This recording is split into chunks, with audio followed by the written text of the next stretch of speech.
Okidoki, pessoal, como vocês estão? Tudo beleza? Esse quem vos fala é o Anime Amigo, um otaku fanático e um tanto quanto apaixonado por esse mundo das animações. E hoje eu vim trazer pra vocês o quarto episódio do anime do nosso querido Shadow, a Eminência das Sombras. Espero que gostem. Bora pro vídeo!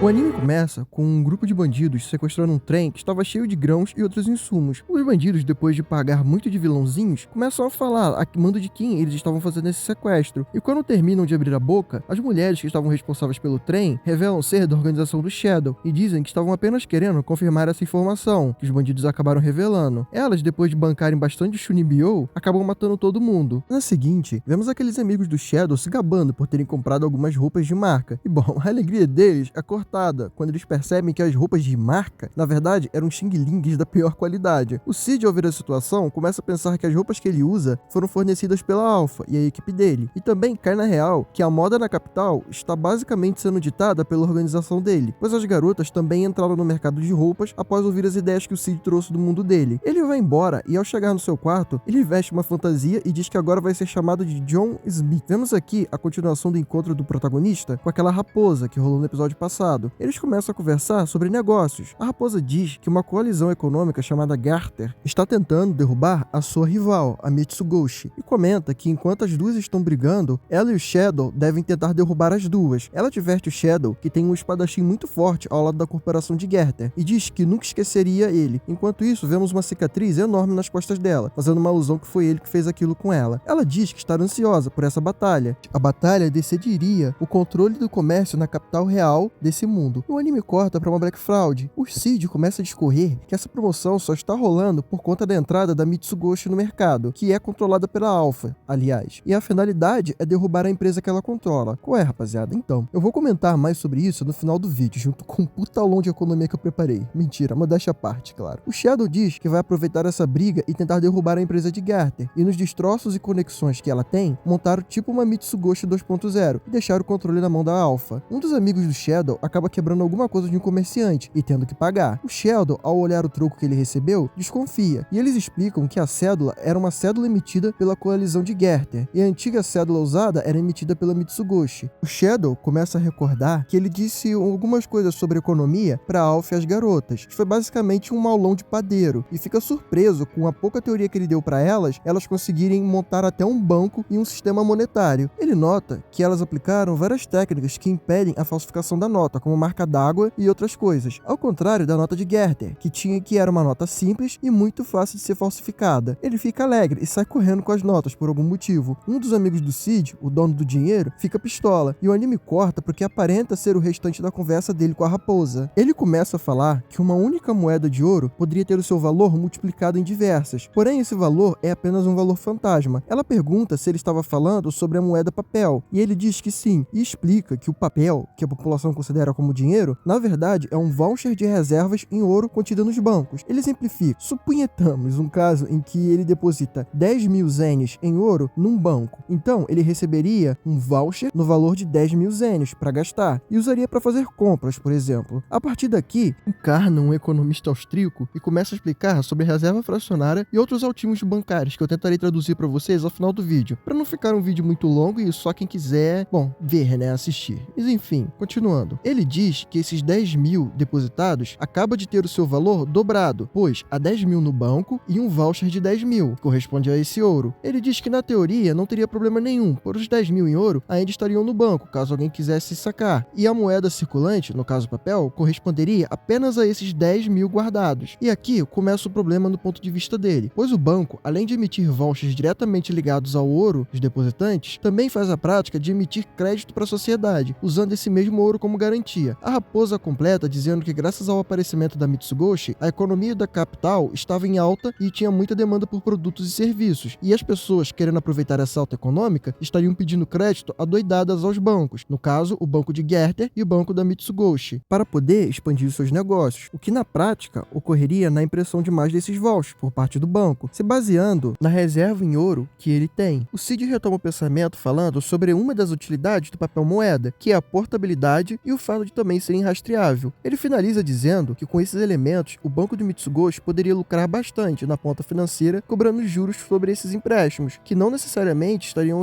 atrelados à real quantia de ouro que eles têm. A raposa comenta que gostaria de conhecer a mente por trás desse esquema de crédito, e o Cid pergunta para ela se esses papéis realmente têm valor que as pessoas dão a ele. Ele comenta sobre a moeda e a raposa percebe que uma delas tem selos antifraude e a outra é feita de uma maneira grosseira. O Cid diz que seria muito fácil lucrar falsificando em cima dessa moeda da coalizão, e a raposa diz que a moeda da coalizão é restrita a capital e que ele seria muito facilmente descoberto, pois era muito fácil de rastrear quem seria o falsificador. O Cid entra em desespero e começa com aqueles momentos de chunibyo dele. A raposa entra na onda e comenta que isso também traria muita incerteza sobre o valor do papel moeda da coalizão, e o esquema de crédito iria desmoronar e as pessoas começariam uma corrida aos bancos. E após essa situação toda, eles conseguiriam monopolizar a reserva e oferta de crédito do mercado. O Cid não entende porra nenhuma e continua na atuação de chunibyo dele. A raposa fica sem saber como reagir e o Cid vai embora pensativo. Após sua saída, ela diz que ele estava tentando testar a lealdade dela. Mal sabe ela que ele apenas não salta. O lembra muito do seu cachorro de estimação, que era chamado John. Eu também vou fazer um comentário sobre isso no final do vídeo, mas enfim. Vemos o tal espadachim perigoso da coalizão conversando com um de seus empregados sobre as falhas de ir contra o grupo do Shadow, e ele diz para mandarem um de seus guerreiros de elite. E o anime corta para a luta no esgoto, onde a Delta e o Shadow estavam matando alguns bandidos, que provavelmente são esses guerreiros de elite que o cara falou. Ele tá lá pegando uma grana e do nada ouve um homem falando algo, e o cara diz que é irmão mais velho da Delta e implora por sua vida. A Delta caga e finaliza o cara. O Shadow fica perguntando para ela se realmente ela estava bem com isso e tal, e ela explica que o clã dela preza muito pela sobrevivência do mais forte e que o pai dela teve mais de 1000 filhos. Porra, bicho, tudo isso, cara.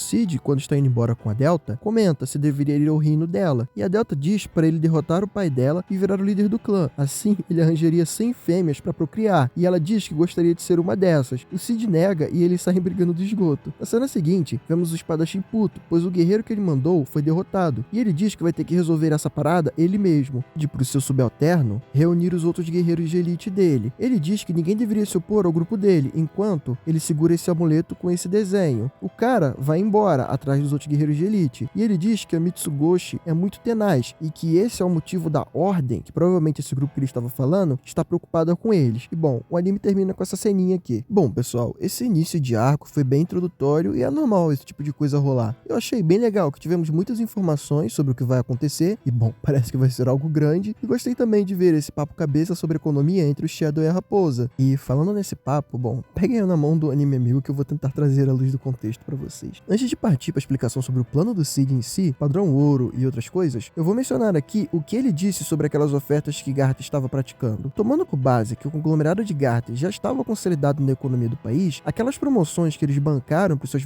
varejistas fazerem se chamam dump, que consiste numa empresa que já está estabelecida no mercado ou recebe certos tipos de subsídio, por exemplo, do governo, despejar produtos a preços impraticáveis para poder falir os seus concorrentes locais e monopolizar aquele mercado. Agora, como eles vão praticar esses preços e operar no prejuízo, vai da estratégia da empresa. Partindo de fato para o plano do Cid e para o padrão ouro, vamos lá. São diversos relatos em diversas épocas sobre como o padrão ouro começou, a forma que tomou e como se desenvolveu. Então não vou adentrar muito nisso e vou explicar apenas a sua funcionalidade, no anime. Enfim, nós vemos que além dessas cédulas, um dos principais, se não o principal meio de troca do anime, são moedas de ouro. Na nossa realidade, o padrão ouro surgiu de forma espontânea nas trocas entre as pessoas, que viam um valor no ouro, pois ele era escasso, tinha diversos usos e era difícil de ser falsificado. Além de que, muita gente gostava de comprar coisas, trocar coisas em ouro. Bom, ele veio para complementar os padrões de trocas anteriores a ele, que era basicamente o escambo. Você fazia uma troca, por exemplo, de 1 quilo de peixe por 1 quilo de trigo e outras coisas. Enfim, os impérios, como os do anime, após verem essas trocas na sociedade, resolveram se adequar a esse padrão e monopolizá-lo por meio do setor bancário deles,